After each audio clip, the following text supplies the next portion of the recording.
Welcome to Chennai Super Kitchen.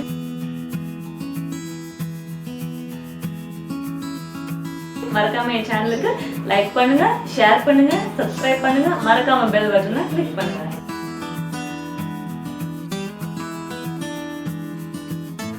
கஞ்சிக்கு சூப்பரான தக்காளி மசாலா பண்றதுக்கு ஃபர்ஸ்ட் நம்ம எண்ணெய் சேர்த்துக்கலாம். 1 டேபிள் ஸ்பூன் கடலை எண்ணெய் ஊற்றிருக்கேன். ஸோ எண்ணெய் காஞ்சோனே கடுகு உளுந்து போட்டுடலாம்.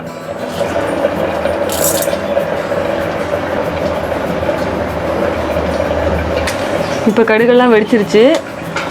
இப்போ ஒரு 1/4 டீஸ்பூன் கிட்ட ஜீரகம் சேர்த்துக்கலாம்.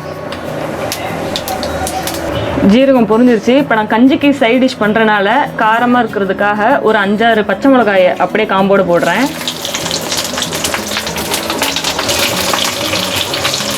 கஞ்சிக்கு அப்படியே பச்சை மிளகாய் எடுத்து கடிச்சிக்கிட்டு சாப்பிட்றப்ப சூப்பராக இருக்கும்.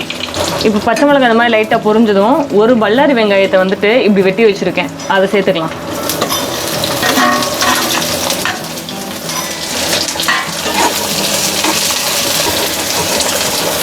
இப்போ வெங்காயம் லைட்டாக அப்படி ஆனோடனே நம்ம இந்த மசாலாவுக்கு தேவையான அளவு உப்பு சேர்த்துக்கலாம்.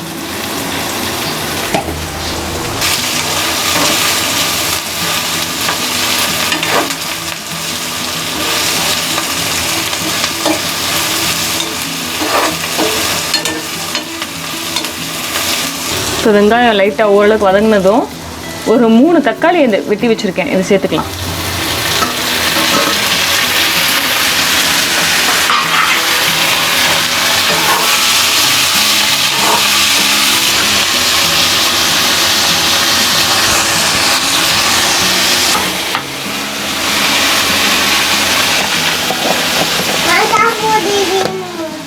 இப்போ தக்காளி லைட்டாக வதங்கினோடனேவும் கொஞ்சோண்டு மஞ்சள், 1 டீஸ்பூன் கிட்ட மிளகாய்த்தூள், மல்லித்தூள் 1 டீஸ்பூன். இப்போ வீட்டில் குழம்பு மசாலா அரைச்சி வச்சுருந்தீங்கன்னா இந்த 3 மசாலுக்கு முதல்ல குழம்பு மசாலா 1 ஸ்பூன் போட்டுக்கலாம், அதுவும் சரியாக இருக்கும். வந்துட்டு தக்காளியில் நல்லா மசிஞ்சு வேகிற வரைக்கும் நம்ம வேக வைக்கணும். இப்போ வேக வச்சிடலாம். பாருங்கள், இந்த மாதிரி மசிஞ்சு எண்ணெயெல்லாம் பிரிஞ்சு வந்துருச்சு. இப்போ நம்மளோட தக்காளி மசால் கஞ்சிக்கு சூப்பராக ரெடி ஆயிடுச்சு. சுட சுட கஞ்சிக்கு காரமான சூப்பரான சைட் டிஷ் ரெடி. ஸோ இது செஞ்சு பார்த்துட்டு கண்டிப்பாக எப்படி இருந்துச்சுன்னு கமெண்ட்டில் சொல்லுங்கள். மறக்காமல் சப்ஸ்கிரைப் பண்ணி பெல் பட்டனை கிளிக் பண்ணிடுங்க.